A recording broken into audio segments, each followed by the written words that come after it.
नमस्कार दोस्तों, स्वागत करती हूँ आपका। एक तोता पेड़ की ऊंची डाल पर बैठा था। वह अभी अभी एक कच्चा नार तोड़कर लाया था। बड़ा स्वाद लेकर वह उसे खा रहा था। तभी उसने देखा सामने वाले गुलाब के एक फूल पर एक तितली और एक मधुमक्खी आ बैठी। दोनों साथ साथ आई थी। दोनों ही उसका रस पीना चाहती थी।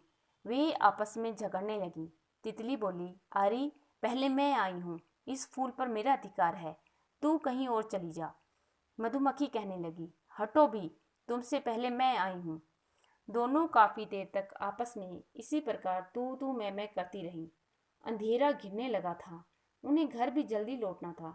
दोनों में से कोई भी ना तो उस फूल का रस पी पा रही थी, ना ही उसे छोड़ पा रही थी। सहसा उनकी निगाह डाल पर बैठे तोते पर पड़ी। उन्होंने तोते को पुकारा, तोता भाई, इधर आइए। आप हमारे झगड़े का फैसला कर दीजिए। हम आपके बड़े आभारी रहेंगे। तोता फुदक कर अब गुलाब के पौधे के पास आ गया था। कहिए, आपका क्या भला कर सकता हूँ? वह पूछने लगा। दोनों ने अपनी समस्या उसके सामने रखी। तोता कहने लगा, मैंने आप दोनों को ही आते देखा था। दोनों ही साथ साथ आई थी। ऐसा करो कि आप दोनों ही आधे आधे गुलाब का रस पी लो। ओहो, यह तो संभव नहीं है। यह भला कौन सा न्याय हुआ तोता भाई? तुम निसंकोच दोनों में से किसी एक के पक्ष में अपना निर्णय सुना दो। हम बिना झगड़ा किए उसे मान लेंगे। अपनी लंबी सूंड घुमाते हुए तितली बोली। अब तोते ने दो पल सोचा, फिर कहने लगा, सुनो, सुनाता हूँ तुम्हें मैं अपना निर्णय, बुरा ना मानना। मधुमक्खी और तितली तोते के पास खिसक आईं। बड़े ध्यान से वे उसकी बातें सुनने लगीं।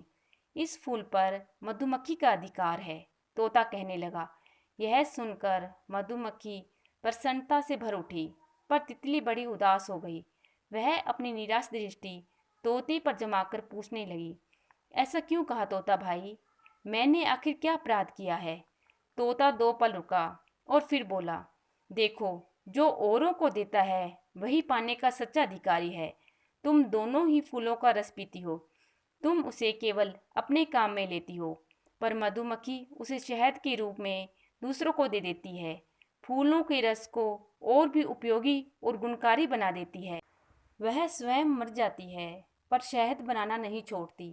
तोते की यह बात सुनकर तितली एक शब्द कहे बिना वहां से चुपचाप उड़ जाती है। धन्यवाद तोता भाई, मधुमक्खी ने हंसते हुए कहा और फूल पर बैठकर आराम से रस पीने लगी।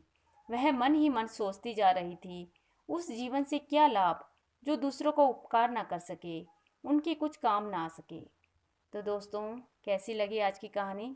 आशा करती हूँ कि आज की ये छोटी सी कहानी आप पसंद करेंगे। धन्यवाद।